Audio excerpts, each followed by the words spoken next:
Ya pemirsa, sidang perdana mantan Ketua PN Surabaya Rudi Suparmono dalam kasus dugaan suap vonis bebas Ronald Tanur digelar hari ini. Sebelumnya Kejagung menetapkan Rudi sebagai tersangka dan menahannya pada Januari lalu.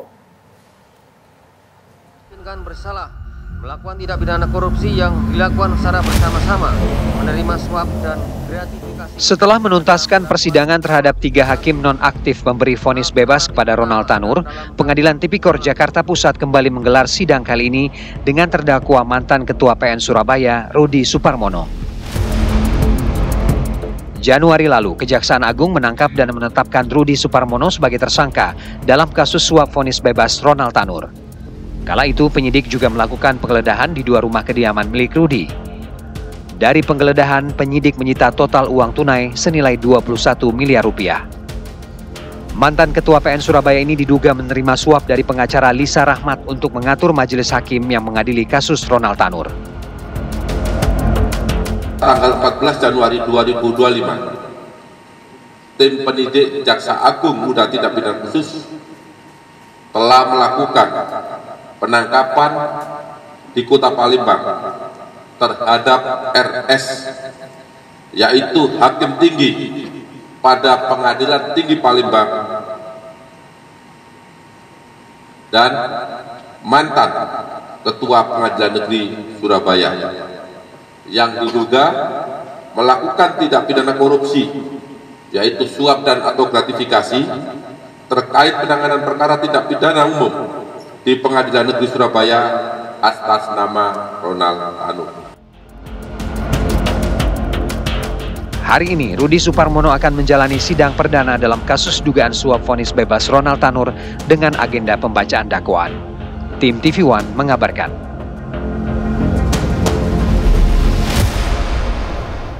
Dan pemirsa, kami ajak Anda menyaksikan langsung persidangan mantan Ketua Pengadilan Negeri Surabaya Rudi Suparmono di Pengadilan Tipikor Jakarta. 2.1 ayat 1, mohon izin dianggap dibacakan.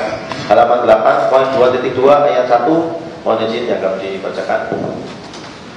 Perbuatan terdakwa tersebut sebagaimana diatur dan diancam pidana dalam pasal 12B junto pasal 18 Undang-Undang Nomor 31 Tahun 1999 tentang pemberantasan tindak pidana korupsi sebagaimana diubah dengan Undang-Undang Nomor 20 Tahun 2001 tentang perubahan atas Undang-Undang Nomor 31 Tahun 1999 tentang pemberantasan tindak pidana korupsi.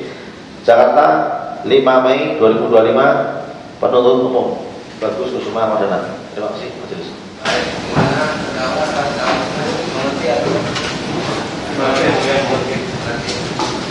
Akan menunjukkan keberatan keterangan kepada penasihat hukum.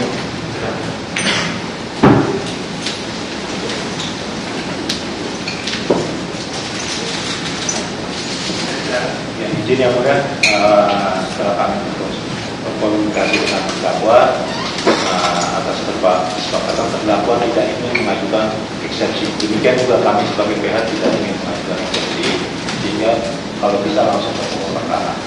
Ya. Baik ya. Jadi saksinya berapa orang penjelasan? 15 ya? 15 orang saksi dan di perkara sudah ada saksinya 3 orang. 15 saksi, yang 12 saksi acak, yang 3 orang saksi arisan. 3 orang ya. Baik ya, selanjutnya memberikan kesempatan kepada umum dan saksi. Tapi ini ya, saya kan ada juga sidang dengan hari yang sama ini, saya juga ada sidang perkara korupsi juga. Kalau kita 2 atau 3 ya, karena sedikit masuk harusnya sidang. Sekarang yang lain ada 5 ya. Jadi 2 atau 3 orang saksi. Nah, 2 atau 3 adalah ya. Itu yang pertama ya. Saya memberikan kesempatan kepada penuntut untuk mengajukan sidang perkara ini yang kita bicarakan minggu depan. Kalau ini yang begini, ya, boleh meminta ini atas permintaan dari terdakwa untuk menangkap terdakwa sesuai dengan tema. Ya. Bukan yang dilakukan persidangan kalau terdakwa meminta untuk tidak diliput secara langsung, kecuali atas izin yang mulia. Begitu. Ya ini ya rekan-rekan pers ya. Kalau mau ini ada juga aturannya sih ya. Kalau mau liput sebelum sidang silakan ya. Kalau sedang sidang berjalan, kalau di Perma nomor 1 2025 dari Jakarta Pusat ini untuk tidak diliput. Begitu, gimana?